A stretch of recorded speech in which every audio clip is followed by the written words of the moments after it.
Hi ಎಲ್ರಿಗೂ ನಮಸ್ಕಾರ. Welcome back to my YouTube channel Savinenapu. ಇವತ್ತು ನಾವು ಉಳಿದಿರೋ ಅನ್ನ ಬಳಸ್ಕೊಂಡು ಆರೋಗ್ಯಕರವಾದ ತಾಲಿಪಟ್ಟು ಹೇಗೆ ಮಾಡೋದು ಅಂತ ನೋಡೋಣ.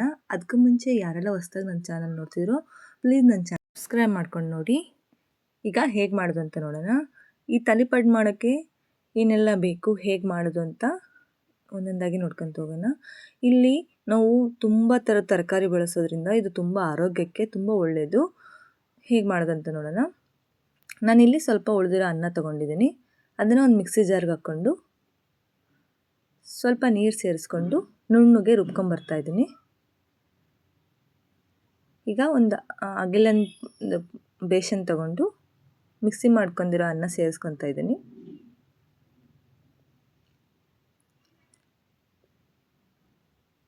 ಇದಕ್ಕೆ 1 ಕಪ್ ಗೋಧಿ ಹಿಟ್ಟು ತೊಗೊಂಡಿದ್ದೀನಿ,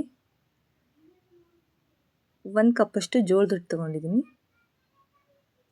1-2 ಸ್ಪೂನಷ್ಟು ವಡೆ ಮಾಡ್ತೀವಲ್ಲ ಆ ಹಿಟ್ಟು ಸೇರಿಸ್ಕೊಂಡಿದ್ದೀನಿ. ರುಚಿಗೆ ತಕ್ಕಷ್ಟು ಉಪ್ಪು ಸೇರಿಸ್ಕೊಂಡು ಮಿಕ್ಸ್ ಮಾಡ್ಕೊತಾ ಇದ್ದೀನಿ.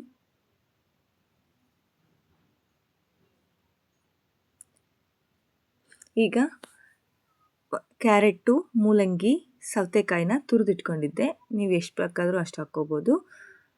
ನೋಡಿರಿ, ಒಂಥರ ತ್ರಿರಂಗ ಕಣ್ಣಂಗೆ ಕಾಣ್ತಾ ಇದೆ. ಎಷ್ಟು ಚೆನ್ನಾಗಿ ಕಾಣ್ತಿದೆಯಲ್ಲ. ತುರಿದಿರೋದು ಹಾಕ್ಕೊಂಡಿದ್ದೀನಿ. ಸಣ್ಣದಾಗಿ ಹೆಚ್ಚಿರೋ ಟೊಮೊಟೊ, ಸಣ್ಣದಾಗಿ ಹೆಚ್ಚಿರೋ ಕೊತ್ತಂಬರಿ, ತುಂಬ ಸಣ್ಣಗೆ ಹೆಚ್ಕೊಂಡಿರ್ಬೇಕು ಈರುಳ್ಳಿನೂ, ಸಣ್ಣದಾಗಿ ಹೆಚ್ಚಿರೋ ಈರುಳ್ಳಿ, 1 ಕಟ್ಟಷ್ಟು ಸಬ್ಬೆ ಸೊಪ್ಪನ್ನು ಸಣ್ಣಗೆ ಹೆಚ್ಕೊಂಡಿದ್ದೀನಿ. ನೋಡಿರಿ, ಇಷ್ಟೆಲ್ಲ ತರಕಾರಿ ಇರೋದ್ರಿಂದ ಇದು ತುಂಬ ಆರೋಗ್ಯಕ್ಕೆ ತುಂಬ ಒಳ್ಳೆಯದು. ಮಕ್ಕಳಿಗಂತೂ ತರಕಾರಿ ತಿನ್ನಲ್ಲ ಅನ್ನೋ ಮಕ್ಕಳಿಗೆ ಈ ಥರ ಮಾಡ್ಕೊಬಿಟ್ರೆ ಅವರಿಗೆ ತರಕಾರಿ ತಿಂದ್ವಿ ಅಂತ ಗೊತ್ತೇ ಆಗಲ್ಲ. ಚೆನ್ನಾಗಿ ಕಲಿಸ್ಕೋಬೇಕು. ನೀರೇನು ಹಾಕ್ಕೋಬಾರ್ದು. ಅನ್ನದಲ್ಲಿ ಮತ್ತು ತರಕಾರಿಲಿ ನೀರಿನ ಅಂಶ ಇರೋದ್ರಿಂದ ನೀರು ಮಿಕ್ಸ್ ಮಾಡ್ಕೋಬಾರ್ದು. ಇದನ್ನೇ ಚೆನ್ನಾಗಿ ನಾದ್ಕೋಬೇಕು.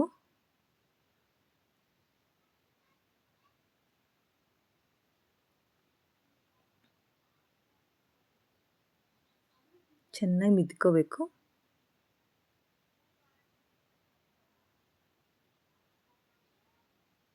ಖಾರಕ್ಕೆ ಎಷ್ಟು ಬೇಕೋ ಅಷ್ಟು ಖಾರದ ಪುಡಿ ಸೇರಿಸ್ಕೊತಾ ಇದ್ದೀನಿ.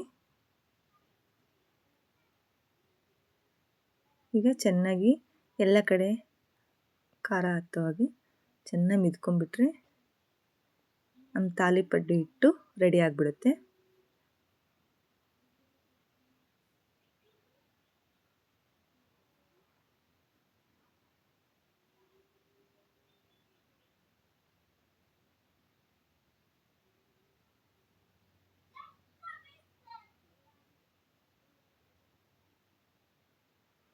ನೋಡಿ, ಈಗ ಇಲ್ಲ ಹಿಟ್ಟನ್ನು ಮಿದ್ದಿಟ್ಕೊಂಡಿದ್ದೀನಿ.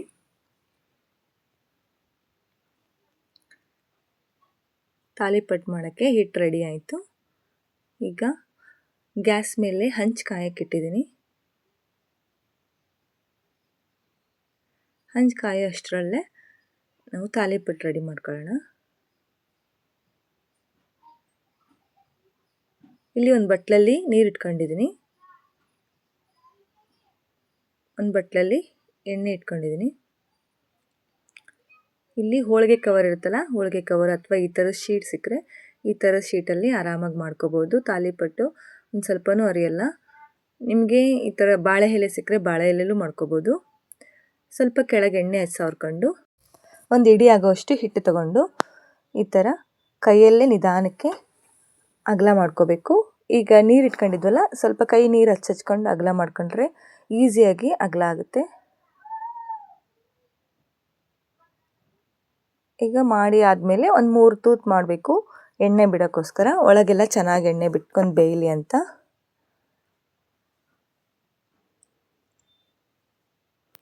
ಹಂಚು ಕಾದಿದೆ. ಈಗ ತಾಲಿಪಟ್ಟು ಹಾಕ್ಕೊಳ್ಳೋಣ. ನೋಡಿ, ಈ ಥರ ಹಾಕ್ಬಿಟ್ಟು ಹಿಂಗೆ ತೆಗೆದುಬಿಟ್ರೆ ಈಸಿ ಆಗಿಬಿಡುತ್ತೆ. ನಿಧಾನ ಉರಿಲಿ, ಮೀಡಿಯಮ್ ಫ್ಲೇಮಲ್ಲಿ ಎಣ್ಣೆ ಬಿಟ್ಕೊಂಡು ಈ ತೂತಲ್ಲಿ ಎಣ್ಣೆ ಸೇರಿಸ್ಕೋಬೇಕು. 2 ಮಗ್ಲು ಚೆನ್ನಾಗಿ ಬೇಯಿಸ್ಕೊಂಡ್ಬಿಟ್ರೆ ನಮಗೆ ರುಚಿಕರವಾದ ತಾಲಿಪಟ್ಟು ರೆಡಿ ಆಗಿಬಿಡುತ್ತೆ. ಈ ರೆಸಿಪಿನ ಆರಾಮಾಗಿ ಮಕ್ಕಳಿಗೆ ಲಂಚ್ ಬಾಕ್ಸಿಗೆ ಕಟ್ ಕಳಿಸ್ಬೋದು. ಮಕ್ಕಳು ತರಕಾರಿ ತಿನ್ನಲ್ಲ ಅನ್ನೋ ಮಕ್ಕಳು ಆರಾಮಾಗಿ ಲಂಚ್ ಬಾಕ್ಸ್ ಖಾಲಿ ಮಾಡ್ಕೊಂಬರ್ತವೆ. ಬೆಳಗ್ಗೆ ಟಿಫನಿಗೂ ಮಾಡ್ಕೋಬೋದು. ಈಸಿಯಾಗಿರೋ ಹೆಲ್ತಿಯಾಗಿರೋ ತಾಲಿಪಟ್ಟೆ ಹೇಗೆ ಮಾಡೋದು ಅಂತ ನೋಡಿದ್ರಲ್ಲ. ಇಷ್ಟ ಆದರೆ ಪ್ಲೀಸ್ ನನ್ನ ಚಾನಲ್ನ ಸಬ್ಸ್ಕ್ರೈಬ್ ಮಾಡಿ, ಸಪೋರ್ಟ್ ಮಾಡಿ. ಇದೇ ಥರದ ಒಳ್ಳೊಳ್ಳೆ ವಿಡಿಯೋನ ಹಾಕ್ತಾ ಇರ್ತೀನಿ. Thank you.